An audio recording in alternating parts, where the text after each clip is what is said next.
Random کے فارمولے کے بعد ایک اور فارمولا ہے ہمارے پاس جو کہلاتا ہے رینڈم بٹوین.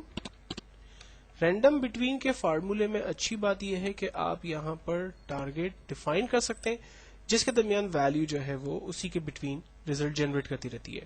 فار ایگزامپل میں چاہتا ہوں کہ منیمم ویلیو اور میکسیمم ویلیو اس کو میں نے لو اور ہائی کے ذریعے ڈیفائن کیا کہ منیمم ویلیو جو ہے وہ 1 ہونی چاہیے اور میکسیمم ویلیو لائک 10 ہونی چاہیے اور اس کے بٹوین جو ہے وہ ہمارے پاس ریزلٹ جنریٹ ہو.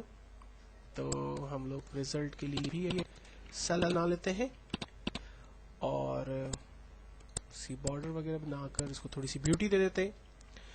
فارمولا استعمال ہوگا equals to random between then bracket open. کہتا ہے کہ ٹاپ باٹم ویلیو ڈیفائن کریں. باٹم کا مطلب ہے کہ لو ویلیو سب سے کم کہاں سے سٹارٹ کریں. ہم نے کہا آپ سٹارٹ کریں 1 سے کاما اور ہائیسٹ ویلیو کیا ڈیفائن کریں. ہائیسٹ ویلیو ہے ہمارے پاس 10. انٹر کیا, آپ دیکھیں 1 سے 10 کے بٹوین کوئی بھی رینڈم ویلیو اس نے جنریٹ کر دی. ایک یہ سمپل اور آسان طریقہ. اچھا, اگر اسی فارمولے کو میں ایک اور طریقے سے دیکھتا ہوں کہ مجھے 20 سے 50 کے بٹوین نمبر چاہیے تو فارمولہ لگاتے ہیں equal to random between bracket open bottom value and then top value define کی. یہ ہمارے پاس ریزلٹ جنریٹ ہو گیا. اب اس فارمولے کو بیسکلی لاٹری کی قراندازیوں میں بھی ہم لوگ یہاں یوز کر سکتے ہیں اور اس کے لیے ایک چھوٹا سا ہم ایک پروگرام ڈیفائن کر لیتے ہیں. فار ایگزامپل لاٹری نمبر ہیں ہمارے پاس 1 سے لے کر 49 کے درمیان اور دا وننگ ٹکٹس ہیں ہمارے پاس ڈفرنٹ, جس میں سے ہمیں نمبر 1 کس کا ہے, دین 2 3 4 اور اس طرح سے ہمیں 6 تک یا 7 تک ہمیں نمبرز دینے. اب یہ بیسکلی ہماری کچھ ویلیوز ہیں اور ہمیں ان کی مدد لیتے ہوئے 7 وننگ ٹکٹس جو ہے وہ یا فیگرز جو ہے وہ بیسکلی حاصل کرنی ہے. تو ہم فارمولا لگاتے ہیں ایکوالز ٹو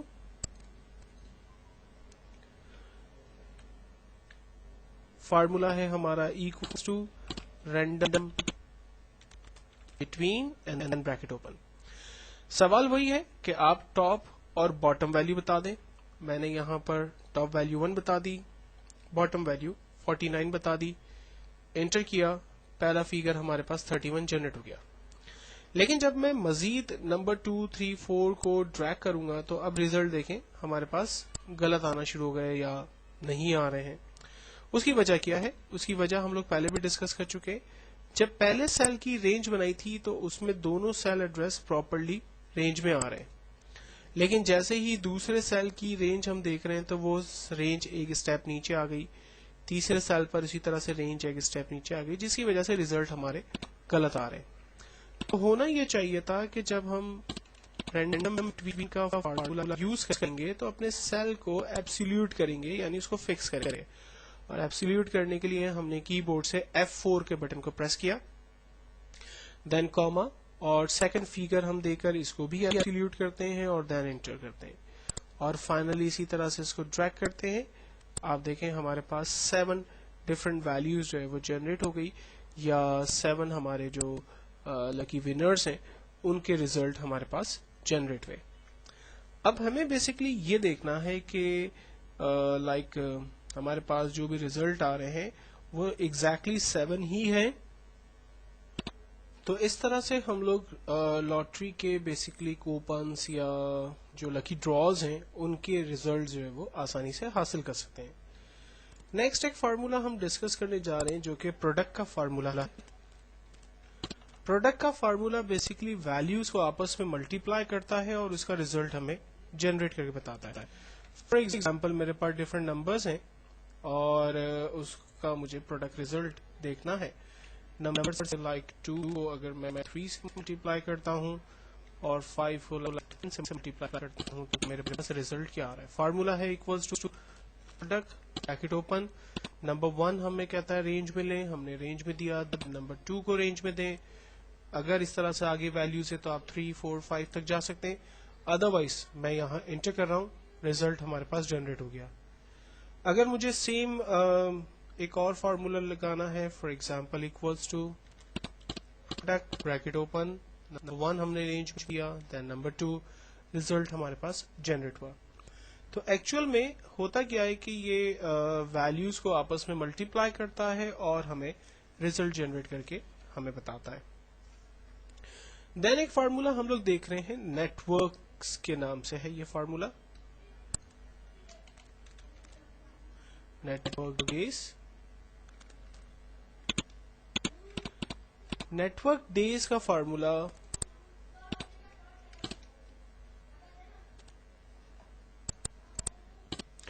नेटवर्क डेज के फार्मूले के जरिए बेसिकली हम लोग वर्किंग डेज हासिल कर सकते हैं, जो कि वो कैलेंडर से खुद ही चेक करके लाता है। मिसाल के तौर पर मैं सिंपल डेटाबेस क्रिएट करता हूँ, स्टार्ट डेट और एंड डेट और वर्क डेज, ठीक है। अच्छा, किसी साहब ने मुझे डॉक्यूमेंट दिए और मैंने उनसे कहा कि आप मुझसे 15 दिनों के बाद वो डॉक्यूमेंट्स रिटर्न ले लीजिएगा और हमें इसके लिए 5 वर्किंग डेज रिक्वायर्ड है। तो 15 दिनों के अंदर एग्जैक्टली मेरे पास 5 वर्किंग डेज हो रहे हैं या नहीं हो रहे हैं, उसमें ईद हॉलीडेज हैं, उसमें सैटरडे संडेज हैं, उसके अंदर कोई बैंक हॉलीडेज हैं, कोई न्यू ईयर पार्टी हॉलीडेज हैं, तो उन तमाम को कंप्यूटर खुद ही ट्रैक कर सकता है, माइनस कर सकता है और हमें वर्किंग डेज जो है वो निकाल के दे सकता है। जिसकी एग्जांपल मैं सबसे पहले आपको यूं दूं कि फॉर एग्जांपल 1 जनवरी 2011 से 10 जनवरी 2011 तक के वर्किंग डेज कितने हैं, हमें अगर ये देखना है तो हम फार्मूला लगाते हैं equal to network days bracket open. कहते हैं कि स्टार्ट डेट बताइए, हमने स्टार्ट डेट 1 जनवरी 2011 डिफाइन किया, कॉमा एंड डेट बताइए, हमने एंड डेट बताई 10 जनवरी 2011 और एंटर किया। आप देखें 1 till 10 जनवरी के अंदर टोटल 6 वर्किंग डेज हैं। इसको हम लोग चेक कर लेते हैं अपने कैलेंडर से। ये कैलेंडर हमारे पास ओपन हो गया है। 1 जनवरी 2011 के कैलेंडर पे हम मौजूद हैं। सैटरडे संडे माइनस कर लेते हैं तो वर्किंग डेज हैं 1, 2, 3, 4, 5 और 10 तारीख 6, तो 6 वर्किंग डेज हमारे बनते हैं। तो इन 6 वर्किंग डेज की डिटेल हमारे पास यहाँ पर आ रही है। तो नेटवर्क डेज का बेसिकली फंक्शन यही है कि वो सिस्टम डेट को जाके चेक करता है और उसमें जितने भी सैटरडे संडेज उसे मिलेंगे उसको छोड़कर बाकी रिमेनिंग वर्किंग डेज निकालकर हमारे सामने ले आएगा।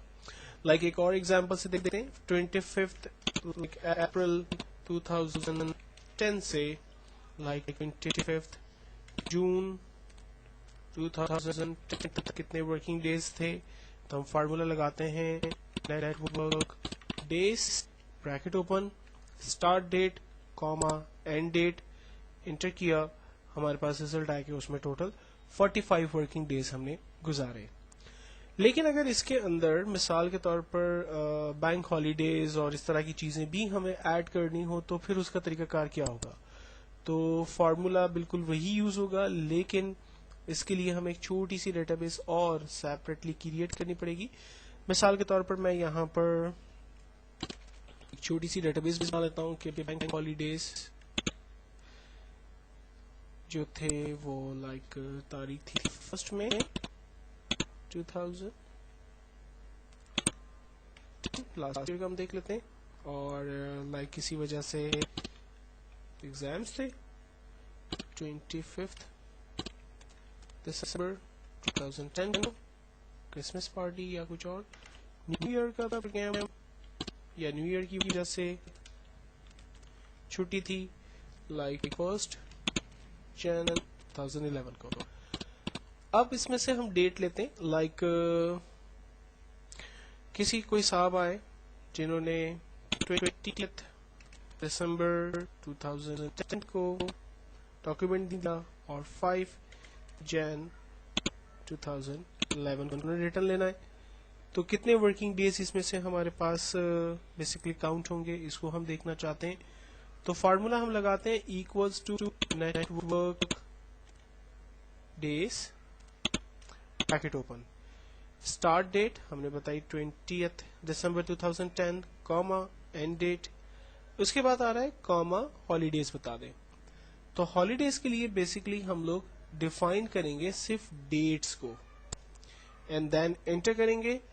आप देखें उसने खुद 20th दिसंबर से 5th जैन के बिटवीन डेट्स को स्ट्राइक किया, सैटरडे संडे माइनस किया, और जो बैंक हॉलीडेज और दूसरे जो हॉलीडेज थे उनको भी उसने माइनस करके हमें रिजल्ट जनरेट करके बता दिया।